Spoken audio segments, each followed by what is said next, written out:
Hello बच्चों, आपका अपने ट्यूटर टॉक चैनल में स्वागत है। आज की वीडियो में हम क्लास 11 फिजिक्स के चैप्टर ग्रेविटेशन की इम्पोर्टेंट डेरिवेशन कर रहे हैं। Vector form of Newton's law of gravitation. इससे पहले वाली वीडियो में न्यूटन लॉ ऑफ ग्रेविटेशन का फॉर्मूला ड्राइव किया था बिना वेक्टर फॉर्म के, जहाँ पर दो ऑब्जेक्ट हैं जिनका मास है m1 और m2, और दोनों मास जो हैं ऑब्जेक्ट हैं एक दूसरे को अपनी तरफ अट्रैक्ट कर रहे हैं। और पहले ऑब्जेक्ट के सेंटर से दूसरे ऑब्जेक्ट के सेंटर तक जो डिस्टेंस है उसे r से लिखा गया है। उसका फॉर्मूला क्या ड्राइव किया था, F equal G m1 m2 upon r square. लेकिन ये फॉर्मूला केवल न्यूटन्स लॉ ऑफ ग्रेविटेशन की मैग्नीट्यूड की वैल्यू को बताता है, डायरेक्शन को नहीं। डायरेक्शन के लिए वेक्टर फॉर्म का होना जरूरी है। तो यहाँ पर ऑब्जेक्ट ए और ऑब्जेक्ट बी को वेक्टर की फॉर्म में दिखाया गया है। ऑब्जेक्ट ए का पोजीशन वेक्टर है r1, ऑब्जेक्ट बी का पोजीशन वेक्टर है r2।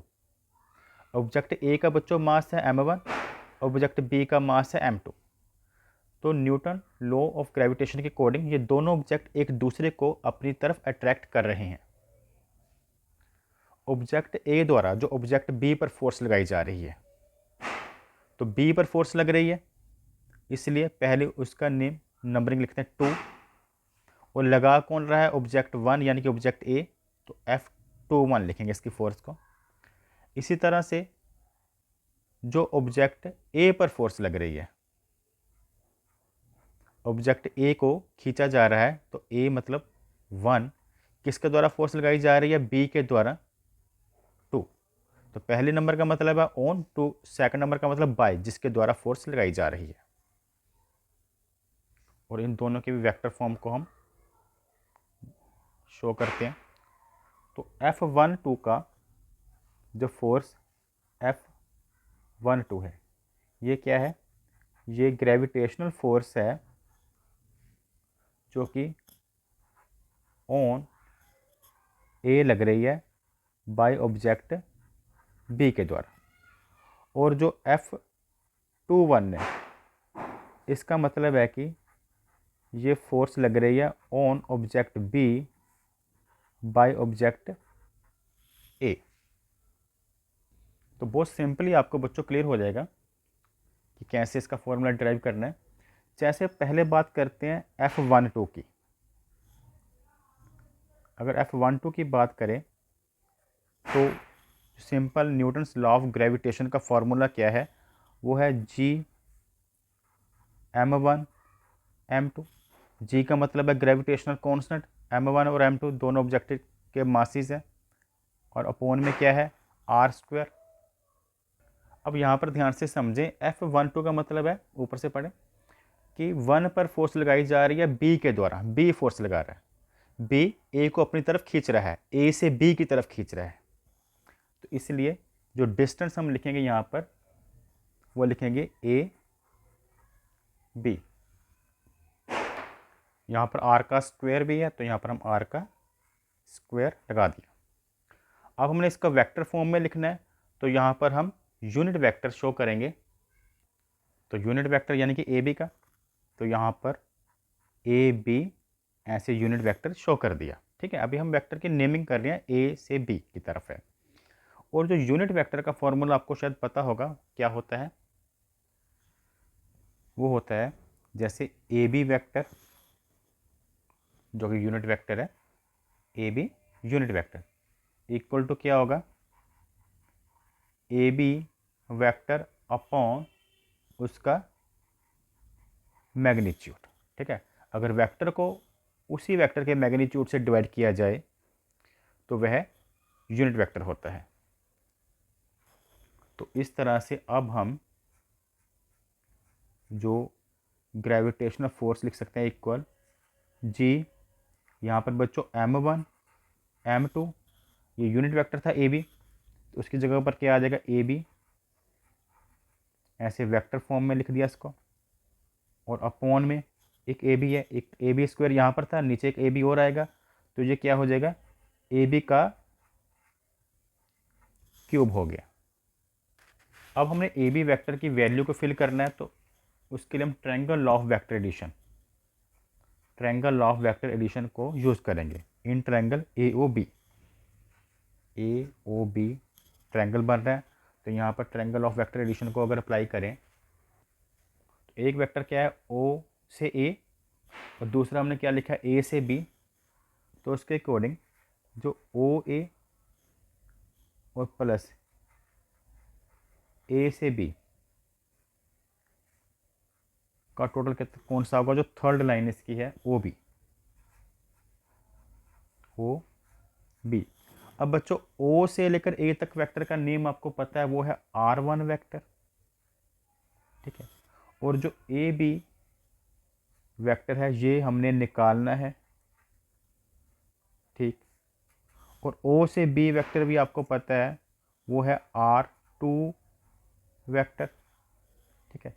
तो इस तरह से जो ए बी वेक्टर है वो क्या आ जाएगा, R2 vector minus R1 vector. Clear हो रहा, R1 इधर जाकर होगा लेस। अब अगर इसके मैग्नीट्यूड की वैल्यू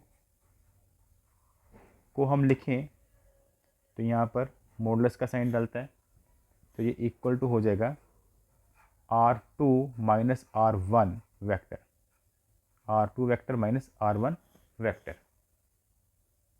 तो इस तरह से आप यहाँ पर जो F12 इसकी वैल्यू है, बाकी वैल्यू तो सेम रहेंगी, जी M1 M2 ये वाली अपॉन हमने किसकी वैल्यू निकाली है, ए बी की निकाली है। तो ए बी के मैग्नीट्यूड की वैल्यू क्या निकाली है, वो है R2 माइनस R1, यहाँ पर वेक्टर के सिंबल, और यहाँ पर क्यूब था तो यहाँ पर क्यूब डाल देते हैं। यहाँ पर ए बी वेक्टर है तो यहाँ पर R2 माइनस R1 वेक्टर डाल दिया। तो इतना क्लियर है बच्चों, क्या किया हमने, ए बी की वैल्यू ये ग्रीन कलर से शो की गई, ए बी वेक्टर की वैल्यू को कैलकुलेशन कैलकुलेशन किया ट्रायंगल ऑफ वेक्टर एडिशन के साथ, और यहाँ पर ए बी की जगह पर वैल्यू को फिल कर दिया। नेक्स्ट हम निकालेंगे F21 की वैल्यू को। F21 मतलब जो ऑब्जेक्ट बी पर फोर्स लग रही है ऑब्जेक्ट ए के द्वारा, तो बाकी वैल्यू तो सेम ही रहेगी, जी M1 M2 अपॉन में क्या होता है R² यानी कि डिस्टेंस। अब जब बी पर फोर्स लग रही है तो कौन लगा रहा है, ए लगा रहा है। ए क्या कर रहा है, ऑब्जेक्ट को अपनी तरफ खींच रहा है, यानी कि बी ए। अब वेक्टर बी ए लिखा जाएगा यहाँ पर, तो यहाँ पर बी ए का स्क्वायर, क्योंकि आर का स्क्वायर करना है, और वेक्टर फॉर्म में लिख रहे हैं इसलिए यहाँ पर हम यहाँ पर एरो डाल देते हैं, वेक्टर फॉर्म के लिए चल रहा है ये टॉपिक। तो यहाँ पर यूनिट वेक्टर बी ए लिखेंगे। अब नेक्स्ट इस वेक्टर को भी हम यूनिट वेक्टर को भी चेंज करेंगे, उसकी वैल्यू फिल करेंगे। तो हमने पीछे क्या की थी, तो यहाँ पर बच्चों F21 वेक्टर इक्वल आ जाएगा यहाँ पर जी M1 M2 अपॉन, क्योंकि यूनिट वेक्टर का हमने पता है कि वेक्टर अपॉन उसके मैग्नीट्यूड से डिवाइड किया जाता है, तो सेम वही प्रोसेस यहाँ पर आ जाएगा बी ए वेक्टर, और जब अगेन उसके नीचे बी ए लिखेंगे उसके मैग्नीट्यूड की वैल्यू, तो यहाँ पर स्क्वायर है, तो ये सेम ऊपर वाले प्रोसेस की तरह ही चल रहा है, बी ए का हो गया क्यूब। जैसे यहाँ पर ए बी वैक्टर था अपॉन ए बी स्क्वायर, तो क्या बन गया था, A B vector upon A B का क्यूब। सेम वही यहाँ पर B A vector upon B A का क्यूब हो गया। अब ट्रायंगल ऑफ वेक्टर एडिशन के according in triangle O A B हम बी ए वैक्टर की वैल्यू निकालेंगे। कैसे निकलेगी, अब हमारा जो वेक्टर है, अब देखिए एक वेक्टर तो ओ से बी है और दूसरा क्या की डायरेक्शन क्या है, बी से, दोनों की एक तरफ डायरेक्शन है, तो इसका रिजल्ट क्या होगा ओ ए। कहने का मतलब यहाँ पर हम लिखेंगे O B vector plus B से ए वेक्टर की बात हो रही है, B A vector equal to होगा जो थर्ड वेक्टर है O A vector. O B vector जो है वह R2 वेक्टर है, और जो बी ए वेक्टर है ये अभी हमने निकालना है, और जो ओ ए वेक्टर है ये है R1 वेक्टर। तो इस तरह से जो बी ए वेक्टर है उसकी वैल्यू आ जाती है R1 vector minus R2 vector.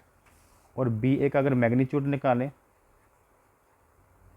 की वैल्यू को कैसे लिखेंगे, ऐसी मॉडुलस डालकर R1 vector minus R2 vector. तो ये वैल्यू यहाँ पर हम फिल कर देंगे।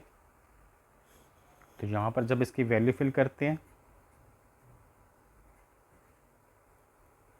यहाँ पर बच्चों, तो जी M1 M2 तो सेम रहेगा, ठीक है। आपने B से A वेक्टर निकाला है जिसकी वैल्यू आई है R1 vector minus R2 vector, और बाहर क्यूब का साइन है, ठीक।